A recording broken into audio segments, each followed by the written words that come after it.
하나님께서 이스라엘 족속을 심판하신 가장 큰 이유가 뭘까요? 왜 하나님께서 자기 백성인 이스라엘을 심판하셨을까요? 그것은 그들이 하나님을 배신했기 때문입니다. 예레미야 2장 11절 말씀을 보면 어느 나라가 그들의 신들을 신 아닌 것과 바꾼 일이 있느냐? 그러나 나의 백성은 그의 영광을 무익한 것과 바꾸었다라고 말씀하십니다. 여러분들, 하나님의 입장에서 오늘 이 말씀을 하실 때 어떤 심정이었을까 한번 잘 생각해 보십시오. 여호와 하나님은 참 신입니다. 인간이 만든 우상이 아니란 말이요. 유일신입니다.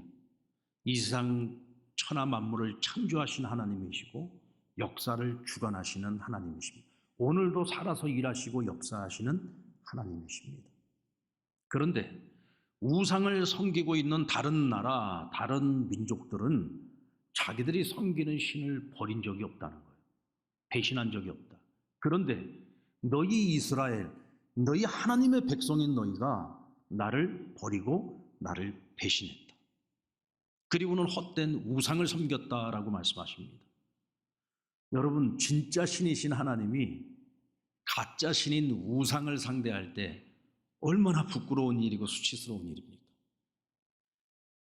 우상을 섬기는 나라도 자기들이 믿는 그 신을 버리지 않았는데 너희는 참신이신 하나님을 버렸다는 거예요. 배신했다는 겁니다. 하나님께 은혜 입은 백성이 하나님께 영광을 올려드려야 되는데 그것이 아니라 하나님을 부끄럽게 만들고 하나님을 수치스럽게 만들었다는 거죠. 3장 20절 말씀에 보면 그런데 이스라엘 족속아 마치 아내가 그 남편을 속이고 떠나간 같이 너희가 확실히 나를 속였느니라 여호와의 말씀이니라. 마치 아내가 남편을 속이고 남편을 버리고 떠난 것처럼 너희가 나를 배신하고 너희가 나를 속이고 결국은 너희가 나를 떠났다는 거예요. 21절에서는 너희가 하나님 여호와를 잊어버렸다고 말합니다. 그러니까 이스라엘의 머릿속에서 아예 그냥 하나님이라는 존재가 사라져버린 거예요. 하나님께로부터 받았던 그 은혜를 다 잊어버린 겁니다. 여러분들 우리가 잘 아는 엘리야의 갈멜산 대결을 여러분들 다 아시죠? 여러분 갈멜산에서 엘리야 하나님의 선지자 단 한 사람이 바알 선지자 450명 거기다가 에스라를 섬기는 사제들 400명을 초청을 했습니다. 우리 같이 한번 우리가 섬기고 있는 신 중에 누가 진짜 신인지 한번 대결을 해보자. 그런데 아세라를 섬기고 있는 그 사제들은 나타나지도 않았어요. 바알을 섬기는 선지자 450명이 이 갈멜산에 모였습니다. 근데 여러분, 우리가 그 결과는 너무나 잘 아는 것이고, 근데 여러분 그 내용을 보면 너무 웃기지 않습니까? 좀 이상하지 않습니까? 이 갈멜산이라고 하는 것은 이방 땅이 아니에요. 여기는 지금 이스라엘 땅입니다. 여기에 지금 이 대결을 보기 위해서 모여 있는 사람들은 이방인들이 아닙니다. 모두가 다 이스라엘 백성들입니다. 하나님의 백성들이에요. 그런데 오늘 여기서 지금 대결을 벌이고 있는데 하나님의 선지자 450명이 아니에요. 하나님의 선지자는 엘리야 한 사람밖에 없고 바알을 섬기는 선지자가 450명이나 여기 모인 겁니다. 이상하지 않습니까? 이스라엘은 하나님을 섬기는 나라요, 하나님을 섬기는 백성들입니다. 그런데 지금 이스라엘의 영적 수준이 이렇게 타락했다는 거예요. 바알 선지자는 450명이나 모이는데 하나님의 선지자는 다 죽고 지금 엘리야 하나 남은 거예요. 이게 당시의 이스라엘의 영적 상태였습니다. 2장 13절 말씀에 보면 하나님께서 자기 백성의 악을 두 가지로 설명을 하고 있어요. 우리 같이 한번 읽어보겠습니다. 두 가지. 시작. 내 백성이 두 가지 악을 행하였나니 곧 그들이 생수의 근원되는 나를 버린 것과 스스로 웅덩이를 판 것인데 그것은 그 물을 가두지 못할 터진 웅덩이들이니라. 첫째는 생수의 근원되는 하나님을 버렸다는 것이고 두 번째는 물을 가두지 못할 터진 웅덩이를 너희가 스스로 팠다는 것입니다. 자, 이것을 한 단어로 표현을 하면 너희 이스라엘 내 백성이 나에게 배신했다. 너희가 나를 버렸다. 너희가 나를 떠났다. 이렇게 말씀하고 있는 거죠. 여러분들 같으면 어떻게 하시겠습니까? 여러분을 배신한 사람은 어떻게 하시겠어요? 나를 배신했음에도 불구하고 나는 끝까지 사랑하고 끝까지 포기하지 않고 끝까지 일편단심하시겠습니까? 여기 아마 그럴 사람 한 사람도 없을 거예요. 우리 하나님 입장에서 보면은요, 이렇게 자기를 배신한 백성들 아닙니까? 버리면 그만이죠. 그들이 하나님을 잊어버린 것처럼, 하나님을 떠난 것처럼 하나님께서도 잊어버리고 떠나버리면 됩니다. 그런데 하나님은 그러시지 않았어요. 왜? 하나님이 자기가 직접 그들을 택하셨기 때문에, 그들의 조상과 한 약속이 있기 때문에 하나님 그들을 끝까지 버리지 않고 포기하지 않고 그들에게 희망을 남기시기 위해서 선지자들을 계속 그들에게 보냈습니다. 선지자들을 그들에게 보내서 계속 하신 말씀이 뭐예요? 내게로 돌아오라. 여호와께 돌아오라. 너희가 나를 배신하고 떠나갔지만 나는 너희가 다시 돌아왔으면 좋겠다. 계속 돌아오라고 그들에게 호소하셨습니다. 그들이 행한 또 한 가지 악이 뭡니까? 또 한 가지 악. 그들이 하나님을 버리고 세상 나라들을 의지했다. 세상의 강대국들을 의지했다. 하나님보다도 사람을 더 믿고 의지했던 거죠. 하나님께서 선지자들을 보내고 그들에게 돌아오라고 했지만 그들이 끝까지 말을 듣지 않으니까 결국은 하나님이 약속하신 대로 그들을 심판하실 수밖에 없었습니다. 그런데 여러분, 하나님은 그들을 심판하시면서도요, 그들에게 다시 돌아올 수 있는 여지를 남기셨는데 그게 뭐냐? 희망의 그루터기를 남겨두신 거예요. 그래서 그들을 나중에 다시 돌아오도록 만드시고 그들을 다시금 회복시키신 겁니다. 이게 우리 하나님이에요. 하나님과 사람의 차이가 바로 여기 있습니다. 사람은 나를 배신하면 나도 배신하지만 하나님은 우리가 하나님을 배신해도 하나님께서 여전히 희망을 갖고 우리에게 돌아오라고 말씀하십니다. 오늘 이 시대를 살아가고 있는 오늘 저와 여러분 우리 그리스도인들에게도 하나님 말씀하십니다. 내게로 돌아와라. 하나님의 은혜의 부르심이 바로 내게로 돌아오라는 주의 음성이죠. 오늘 예레미야 4장 1절 말씀에 보면 여호와께서 이르시되 이스라엘아 내가 돌아오려거든 내게로 돌아오라고 말씀하셨습니다. 하나님을 잊은 백성이 하나님께 돌아오려면 철저한 회개가 선행되어야 합니다. 우리 예레미야 4장 4절 말씀을 같이 한번 읽어볼까요? 시작. 유다인과 예루살렘 주민들아 너희는 스스로 할례를 행하여 너희 마음 가죽을 베고 나 여호와께 속하라. 그리하지 아니하면 너희 악행으로 말미암아 나의 분노가 불같이 일어나 사르리니 끌 자가 없으리라. 오늘 여기 이스라엘 백성들에게 너희가 돌아오기 위해서 해야 될 일이 뭐냐? 할례를 먼저 행하라는 거예요. 할례. 근데 이 할례는 어디다가 행하는 겁니까? 이스라엘 남자들이 자기 몸에다가 행하는 것이 할례거든요. 이스라엘 남자들의 몸에 어디에다 할례를 행하는 거예요? 남자들의 성기에 표피의 한 부분을 잘라내는 겁니다. 이것은 무엇을 상징하는 것이냐? 하나님의 백성, 하나님의 자녀로서의 징표로서의 표식이에요. 그걸 몸에다가 남기는 흔적이 할례입니다. 그런데 하나님 뭐라고 말씀하시냐면 너희의 육체의 할례를 행하면 무엇하느냐? 그보다 더 중요한 것은 너희 마음의 할례를 행하라는 거예요. 그래서 너희 마음 가죽을 베어내라고 말씀하십니다. 너희의 마음의 가죽을 베어내라 하는 얘기는 뭐냐면 내 영혼 깊은 곳으로부터 너희의 죄가 무엇인지를 깨닫고 그 죄에 대하여 진정성 있는 회개를 하라는 거예요. 회개. 마음의 할례를 받지 않고 육체의 할례 백날 받으면 뭐하냐는 거죠. 마음의 할례를 받아야 된다. 하나님 앞에 진정한 회개가 있어야 된다는 거죠. 회개는 그냥 하는 게 아니죠. 내가 무엇을 잘못했는지를 알아야 회개를 하지 않겠습니까? 그래서 하나님이 말씀해 주셨잖아요. 너희에게 두 가지 악이 있다. 하나는 너희가 나를 버린 것이고 하나는 너희가 스스로 웅덩이를 팠는데 그 웅덩이는 터진 웅덩이다. 여러분 여기서 터진 웅덩이가 무슨 뜻일까요? 이스라엘이 하나님을 떠났어요. 하나님을 의지하지 않았어요. 하나님께 부르짖고 하나님께 도움을 구하지 않았습니다. 왜요? 그들이 이미 하나님을 떠나고 하나님 등진 백성이었거든요. 하나님을 잊어버린 백성입니다. 그러니까 어려움이 있어도, 힘들고 어려운 상황 속에서도 하나님을 찾지 않았어요. 그리고 자기들 눈에 보기에 더 힘이 세 보이는 나라를 붙잡은 겁니다. 그런데 그 나라가 알고 보니까 썩은 동아줄이에요. 그래서 결국은 북이스라엘은 아수르에게 의해서 멸망을 당하고, 남유다는 바벨론에 의해서 멸망을 당하지 않습니다. 결국은 여러분, 이스라엘이 멸망한 가장 큰 이유는 썩은 동아줄을 잡았기 때문입니까? 왜 그들이 이 썩은 동아줄을 잡은 거예요? 하나님을 찾지 않았기 때문에 그렇습니다. 하나님께 도움을 구하지 않았어요. 부르짖지 않았습니다. 하나님을 잊어버렸기 때문입니다. 그러니까 잡아도 썩은 동아줄을 잡은 거예요. 하나님께서는 자기 자신을 생수라고 말씀하셨어요. 생수의 근원이라고 말씀하셨어요. 나는 너희에게 생수의 근원이다. 그런데 너희가 생수의 근원인 나를 버렸다라고 말씀하십니다. 여러분, 생수의 근원이라는 건 대체 무슨 뜻입니까? 내가 너희의 생명이야. 내가 너희의 인생의 목적이어야지 돼. 내가 너희의 전부가 되어야 된다. 왜? 생명은 나로부터 나오는 것이니까. 하나님께서는 전지전능이잖아요. 우리의 모든 것을 아시고 모든 것을 하실 수 있는 분이잖아요. 근데 그 하나님이 우리에게 어떻게 해요? 버림받았다. 너희가 더 이상 나를 내 인생의 목적으로 삼지 않았어.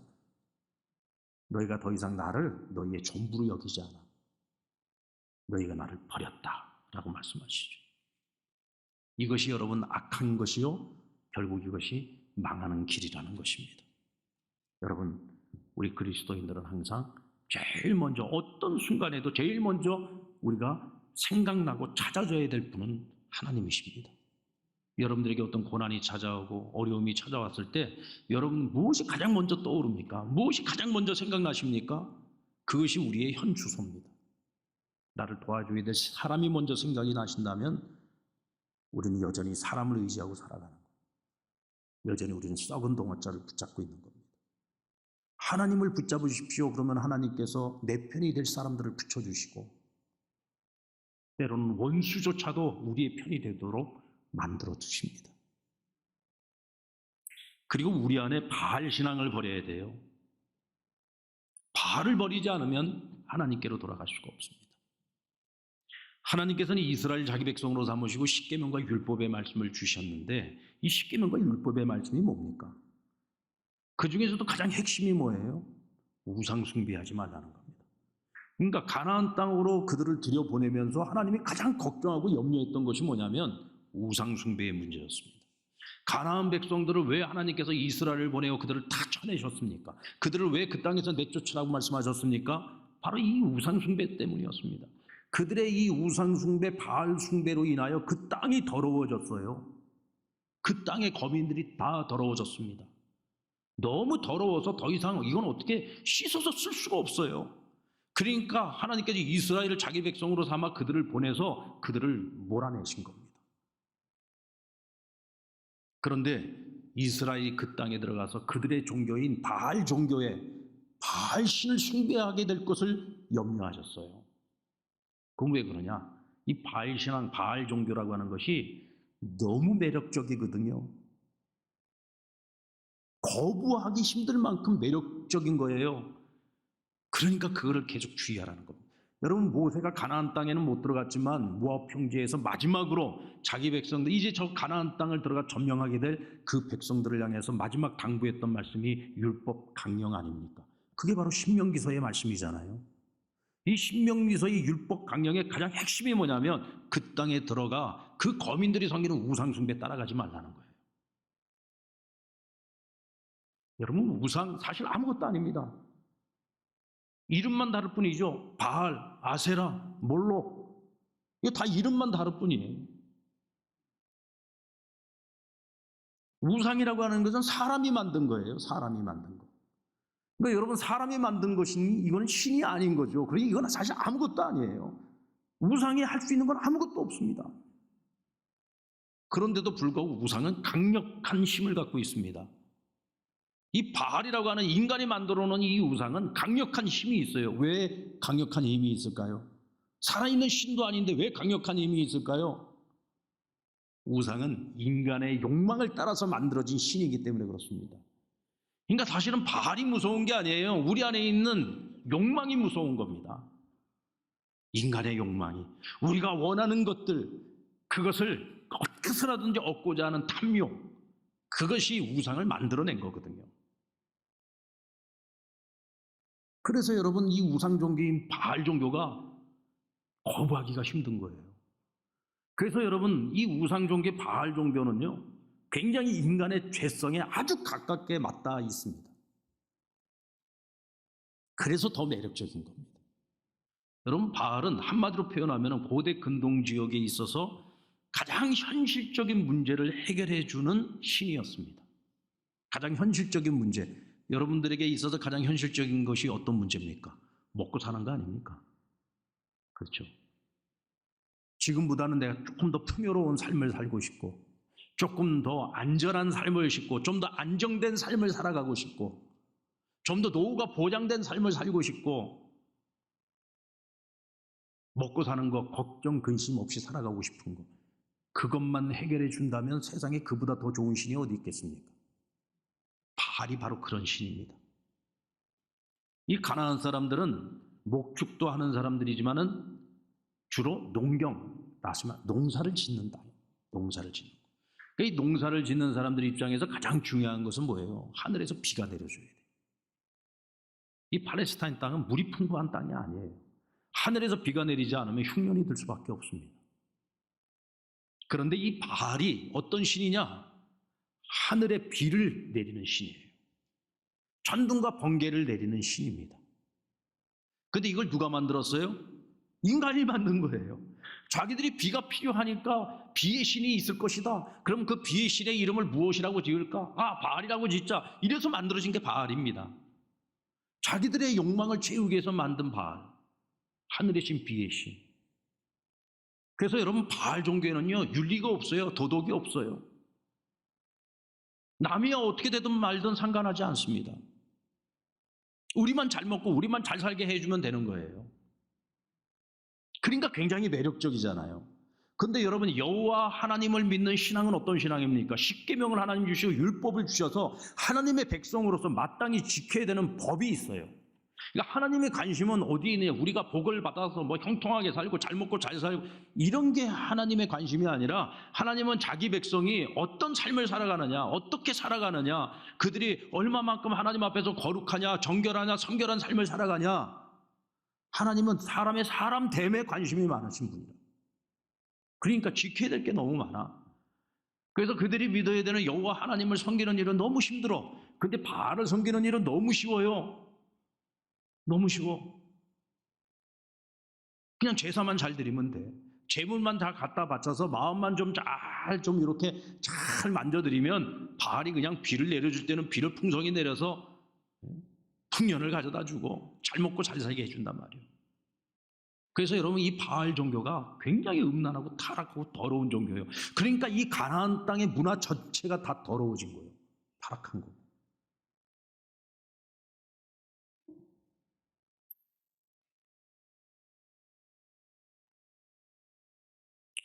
여러분, 하나님을 섬기는 것이 쉽습니까? 하나님을 섬기는 것이 어렵습니까? 어려워야 마땅한 겁니다. 하나님 믿는 거 쉽게 믿으려고 하지 마십시오. 쉽게 믿는 거, 가장 쉽게 믿는 것이 뭐예요? 무당 찾아가는 거예요. 그게 바알입니다.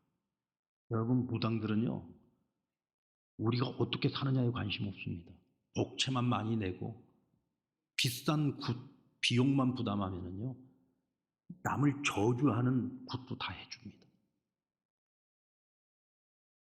그게 바알 종교입니다. 남이야 어떻게 되든지 말든지, 나만 잘 먹고 잘 살면, 나만 풍성해지면, 나만 풍요로워지면 되고, 나만 부자 되면 되고, 이게 바알 종교입니다.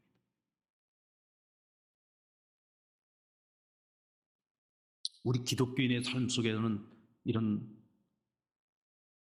바알을 섬기는 마음이 없을까요? 우리는 오직 여호와 하나님만을 섬깁니까? 오직 예수 그리스도만을 믿고 하나님 말씀만을 쫓아서 살아가고 있습니까? 어쩌면 우리의 삶에 우리도 모르는 사이에 이 바알 종교가 들어와서 즉 우리의 삶의 많은 부분이 이미 바알을 섬기고 있을는지 모릅니다. 바알은 우리에게 성공을 약속해 줍니다. 풍요를 약속해 줍니다. 우리가 원하는 것을 주겠다고 약속합니다. 물질 만능주의, 돈, 성공, 형통 이런 것들이 다 오늘의 바알 아닙니까? 그래서 매력적이라는 거예요. 너무 매력적. 왜? 우리 인간의 욕망과 맞닿아 있잖아요. 우리의 죄성과 맞닿아 있기 때문에. 여러분, 세상은 옛날부터 이름만 다를 뿐이지 인류의 역사는 끊임없이 바알을 섬겨왔습니다. 그러나 여러분, 우리는 구별된 백성입니다. 하나님의 백성입니다. 구별된 백성, 세상이 섬기는 바알과는 다르게 우리는 하나님을 섬기는 백성입니다. 여러분들, 제 아무리 바알 선지자 450명이라고 해도 하나님의 선지자 엘리야 한 사람을 당해내지 못했습니다. 그 이유가 뭡니까? 우상은요, 1000개, 10,000개가 있어도 우상일 뿐입니다.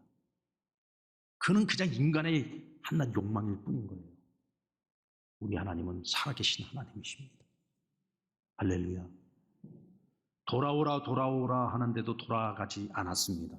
결국은 이스라엘 망했습니다. 유다도 망했습니다. 그러나 하나님이 남겨두신 구루토기를 통해 그들을 바벨론 포로로 끌려가게 하시고 70년 동안 바벨론에서 포로 생활하게 하셨습니다. 그런데 여러분, 그게 이스라엘의 희망이었죠. 바벨론에 가고 보니 그곳은 성전이 없어요. 성전이 없으니까 그곳에서 제사를 드릴 수가 없습니다. 그래서 만들어진 것이 뭐냐면 회당이라는 것입니다. 회당을 만들어 놓고 유대인들은 함께 그곳에 모여가지고 안식일이 되면 무엇을 했느냐? 하나님의 말씀, 성경을 공부하기 시작했습니다. 말씀을 공부하기 시작한 거예요. 그러니까 그 전까지는 제의 중심이었어요. 제사 중심이었습니다. 그런데 바벨론 포로 생활을 하는 동안에 회당을 지어놓고 그곳에서는 제사를 드릴 수가 없으니까 하나님 말씀을 공부하기 시작한 거예요. 말씀을 암송하기 시작한 거예요. 말씀을 삶 속에 적용하기 시작한 거예요. 그러면서 이들이 변화되기 시작합니다. 그들 안에 있던 바알이 점점 벗겨지기 시작하는 거예요. 그리고 하나님이 기뻐하시는 온전한 하나님의 백성으로 거듭나게 됩니다. 할렐루야. 그리고 70년 후에 하나님께서 그들이 바알로부터만 벗어나는 것이 아니라 자기들의 땅으로 다시 돌아오도록 만드셨습니다. 하나님께로 온전히 돌아오게 만드셨습니다. 제발로 못 돌아오니까 70년 포로 생활을 통해서 하나님이 그들이 다시금 돌아오도록 하나님께서 그것을 그렇게 만드신 거예요. 할렐루야. 그리고 돌아온 백성은 다시는 바알을 섬기지 않았습니다. 온전히 하나님을 섬기는 백성으로 거듭나게 됐습니다. 오늘 우리 안에 어떤 바알의 종교가 우리를 주장하고 있는지 한번 살펴보십시오. 내 안에 있는 바알, 인간의 욕망, 이것을 벗겨내지 못하는 한 우리는 진정한 회개도 할 수 없고 온전히 하나님께 돌아갈 수도 없습니다. 그러면 망하는 겁니다. 우리만 망하는 것이 아니라 온 세상이 같이 망하게 됩니다. 왜요? 이 땅에 교회가 희망인데요. 우리 믿는 자들이 세상의 소망 아닙니까? 근데 세상의 소망인 우리가 회개도 하지 않고 우리 안에 있는 바알도 벗겨내지 않고 하나님 말씀으로 돌아가지도 않는다면 우리는 하나님께로 온전히 돌아갈 수 없어요. 그래서 마치 이스라엘 백성들의 모습처럼 우리는 하나님도 섬기고 바알도 섬기는 겸하여 섬기는 죄를 짓게 되는 것입니다. 여러분, 우리가 바로 서야 우리 다음 세대도 바로 서지 않겠습니까? 우리가 희망이 있어야 세상에도 희망이 있지 않겠습니까?